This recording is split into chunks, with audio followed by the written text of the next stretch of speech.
আসসালামু আলাইকুম, রাভিজাস কিচেনে স্বাগতম। এই তো চলে আসলাম আপনাদের সাথে সিম্পল এবং মজাদার মলা মাছ রেসিপি নিয়ে। প্রথমে আমি মলা মাছ ভালো করে কেটে পরিষ্কার করে নেব। আসলে কিন্তু মলা মাছের টেস্ট অন্যরকম, এভাবে রান্না করলে আরও ভালো লাগে। তারপর আমি পেঁয়াজ কুচি নিয়ে নিলাম। তারপর 1 চামচ মরিচ গুঁড়া, হাফ চামচ হলুদ গুঁড়া, হাফ চামচ ধনিয়া গুঁড়া, স্বাদ মতো লবণ দিয়ে মাখিয়ে নেব। আমি এর মধ্যে পেঁয়াজ বাটা, রসুন বাটা কোনো কিছুই দেব না। তারপর দেশি টমেটো দিয়ে দেব, একদম টক টমেটোটা। টমেটোর মধ্যে কিন্তু 2 রকম আছে, একটা টক একটা মিষ্টি। এই মলা মাছটার মধ্যে টক টমেটোটা দিলে অনেক ভালো লাগে। তারপর হাতে ভালো করে মাখিয়ে নেব, যতটুকু সম্ভব মাখিয়ে নিতে হবে। আমি অল্প তেলও দিয়ে দিয়েছিলাম। তারপর কড়াই বসিয়ে দিলাম, চুলায় বসিয়ে দিয়ে অল্প পরিমাণে পেঁয়াজ কুচি দিয়ে তেল দিয়ে আমি ভাজা ভাজা করে নেব। এতটাও কালার করব না, গোল্ডেন কালার, মোটামুটি ব্রাউন কালার হয়ে গেলে তারপর যে মাছটা আমি হাতে মাখিয়ে নিয়েছিলাম, টমেটো আর মাছ, পেঁয়াজ কুচি দিয়ে দেব, দিয়ে নাড়াচাড়া করে নেব।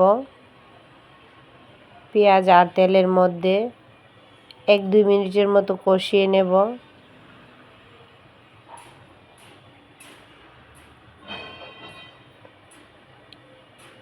এই মাছটা অনেকেরই পছন্দের মাছ, সেই জন্য মাছটাকে একটু মজা করে রান্না করলে 2 থেকে 3 প্লেট ভাত অনায়াসেই খেয়ে ফেলতে পারবেন।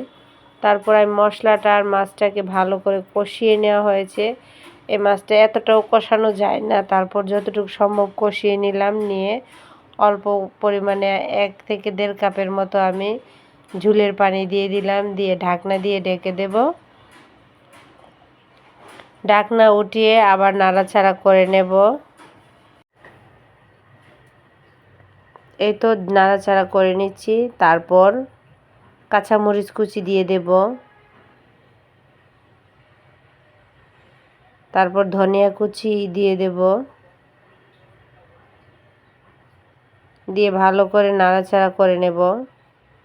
কাঁচামরিচ ধনেপাতা যাতে পুরোটা সাথে মিক্স হয়ে যায়। তারপর ঢাকনা দিয়ে ঢেকে দেব। 2 থেকে 3 মিনিট আবার জাল করে নেব। জাল হয়ে গেলে 2-3 মিনিটের মতো দমে রেখে এই তো হয়ে গেল মজাদার মলা মাছ দিয়ে টমেটোর চচ্চড়ি। আশা করি আপনাদের কাছে ভালো লাগবে। ভালো লাগলে অবশ্যই ট্রাই করবেন। আপনাদের সাথে এই সিম্পল রেসিপিটা আমি শেয়ার করছি।